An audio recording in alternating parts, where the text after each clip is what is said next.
Baik, terima kasih untuk kesempatan yang diberikan kepada saya. Saya akan melakukan presentasi dari proyek kewarganegaraan dan untuk memulainya sebelumnya saya akan share screen terlebih dahulu. Mohon izin. Terima kasih.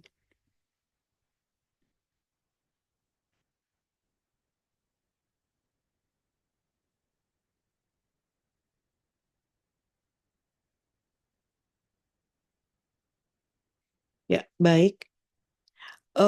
Perkenalkan nama saya Yuwana Samli Samban dan saya eh, merupakan mahasiswa dari BINUS University dengan nomor induk mahasiswa 27024216664. Judul yang akan disampaikan adalah persepsi masyarakat kota besar terhadap penggunaan transportasi umum ramah lingkungan. Untuk menghemat waktu, saya akan menyampaikan secara cepat karena keterbatasan waktu yang diberikan. Terima kasih. Latar belakang masalah, kota-kota besar di Indonesia menghadapi masalah polusi udara dan kemacetan. Pengembangan transportasi umum ramah lingkungan seperti bus listrik, bahkan jalur sepeda menjadi solusi. Keberhasilan program ini bergantung pada persepsi dan penerimaan masyarakat, dan teori diffusion of innovations relevan untuk menganalisis adopsi inovasi ini. Penelitian ini bertujuan untuk memahami persepsi masyarakat kota besar terhadap transportasi ramah lingkungan, mendukung Sustainable Development Goals, khususnya energi bersih, serta mengintegrasikan nilai kewarganegaraan. Rumusan masalah adalah bagaimana persepsi masyarakat kota besar terhadap transportasi umum ramah lingkungan. Kemudian faktor apa saja yang mempengaruhi persepsi masyarakat terhadap transportasi umum ramah lingkungan. Sejauh mana masyarakat bersedia beralih dari kendaraan pribadi ke transportasi umum ramah lingkungan. Lalu apa saja hambatan yang dihadapi masyarakat dalam menggunakan transportasi ramah lingkungan. Lalu bagaimana peran pemerintah dan pihak terkait. Ini adalah gambar yang sengaja saya ambil dan saya tunjukkan. Kondisi seperti ini tentu menghambat efisiensi waktu, kemudian polusi yang cukup tinggi, dan kemacetan yang luar biasa. Hasil temuan utama di lapangan adalah armada ramah lingkungan masih terbatas jumlahnya, jadwal tidak selalu akurat, kemudian infrastruktur pengisian daya belum memadai, biaya lebih mahal dan dari armada konvensional. Dan ini adalah hal-hal yang yang telah saya dapatkan dari narasumber yaitu Pak Yandri Pamasih. Kemudian solusi dan implementasi. Satu, penambahan armada eh, infrastruktur pengisian daya. Jadi solusinya pemerintah perlu menambah jumlah armada bus listrik dan stasiun pengisian daya secara signifikan. Kepala Disub DKI Jakarta menyatakan bahwa pihaknya akan menambah jumlah bus listrik hingga 2030 dan menambah charging station hingga 100% pada 2026. Jadi harapannya adalah pejabat siapapun yang akan ditunjuk untuk menggantikan beliau sekalipun itu mengambil tongkat estafet ini untuk melakukan cita-cita yang telah beliau sampaikan. Lalu implementasinya seperti apa? Yaitu kemitraan publik swasta, integrasi dengan tata ruang kota, lalu penggunaan energi terbarukan. Jadi ini adalah implementasi yang bisa dilakukan dengan melihat kondisi negara kita ya. Lalu kedua, peningkatan akses dan informasi.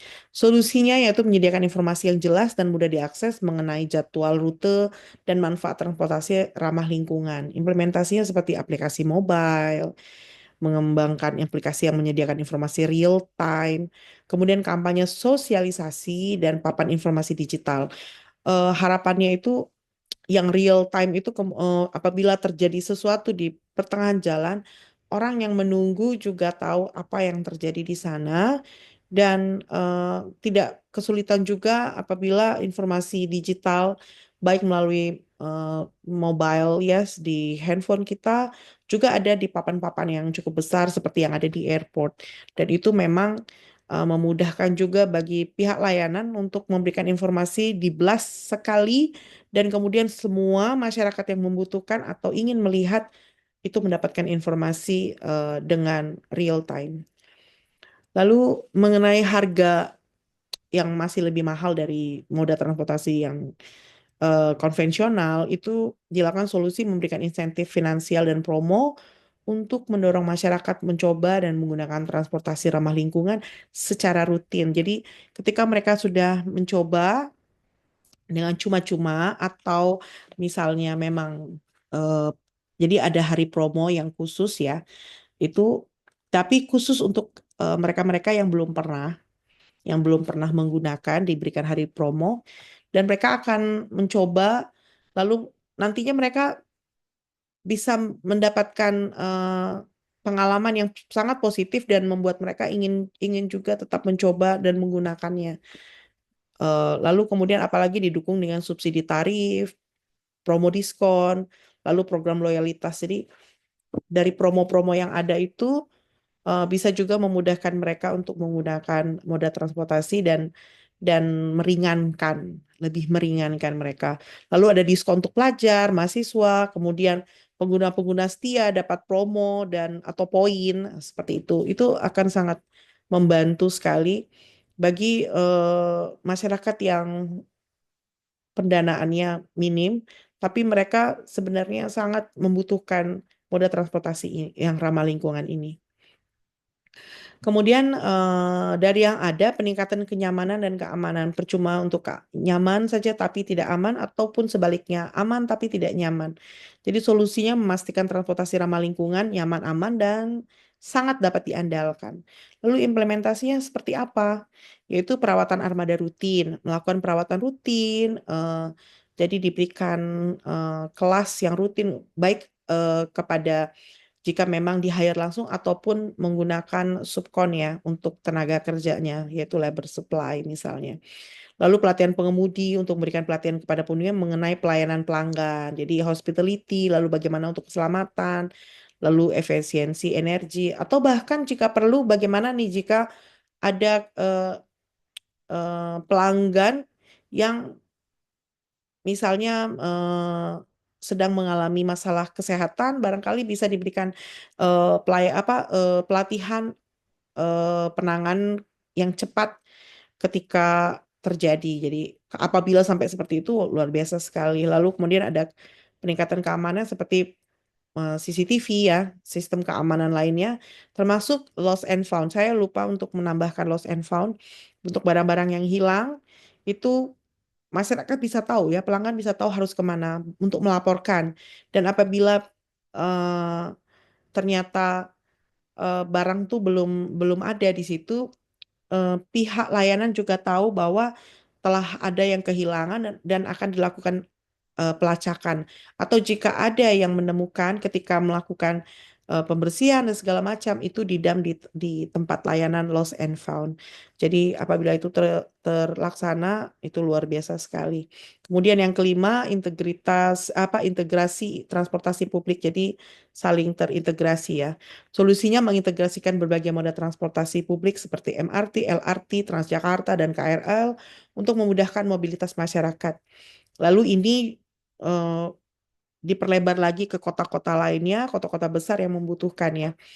Implementasi seperti tiket terpadu, pengembangan sistem tiket terpadu yang dapat digunakan untuk berbagai moda transportasi. Jadi ada tiket terpadu. Jadi dari moda transportasi X ke moda transportasi Y itu bisa saling berkesinambungan jadi tidak mesti daftar lagi ini lagi atau itulah yang akan memakan birokrasi ya. Jadi ini lebih diringkas, lebih menghemat waktu, menjadi lebih efisien, efektif. Lalu jaringan rute yang terhubung, kemudian fasilitas transfer yang nyaman. Jadi ada fasilitas transfer yang nyaman dan aman di stasiun dan terminal. Lalu ada penghitungan waktu yang pas dari schedule yang disiapkan. Jadi benar-benar presisi dan memang menghitung juga waktu ketika berpindah. Lalu refleksi pribadi dari saya, dari proyek ini saya sangat bersyukur ya. Jadi saya bisa membuka pemikiran saya, khususnya saya adalah mahasiswa yang stay di, maksud saya tinggal di eh, sebuah kota yang masih penuh dengan pohon-pohon, yang jauh dari keriuhan ibu kota dan bahkan bukan di Pulau Jawa, sehingga hal seperti ini belum terlalu signifikan untuk saya lakukan dan dengan adanya ini semua, saya jadi bisa mengerti bahwa optimis ini bisa dilakukan oleh pemerintah kita. Pemerintah kita akan mampu untuk menyediakan transportasi yang terintegrasi, menambah jumlahnya dan 5 sampai 10 tahun ke depan ini sangat baik dan bisa kita lihat apalagi eh, sebuah negara yang tertinggal dari fasilitas umum itu bisa mencerminkan bahwa negara tersebut belum maju dan pemerintah kita juga nampaknya sadar bahwa itu harus dikerjakan sehingga respek bangsa-bangsa lain kepada kita itu eh, meningkat dan secara khusus sebenarnya dikembalikan kepada masyarakat. Ini semua sebenarnya untuk masyarakat dan khususnya bagi kesehatan masyarakat di kota besar karena polusi itu terlalu tinggi untuk kota-kota besar. Saya kira itu yang menjadi refleksi pribadi saya. Saya optimis bahwa pemerintah kita akan tidak berhenti di sini saja atau berjalan di tempat, namun akan terus berkembang dan moda transportasi yang kita lihat saat ini, yang ramah lingkungan ini akan jauh lebih baik lagi dari yang saat ini kita lihat. Demikian penyampaian dari saya. Terima kasih kepada eh, rekan-rekan yang sudah menyaksikan video saya ini. Terima kasih dan sampai jumpa.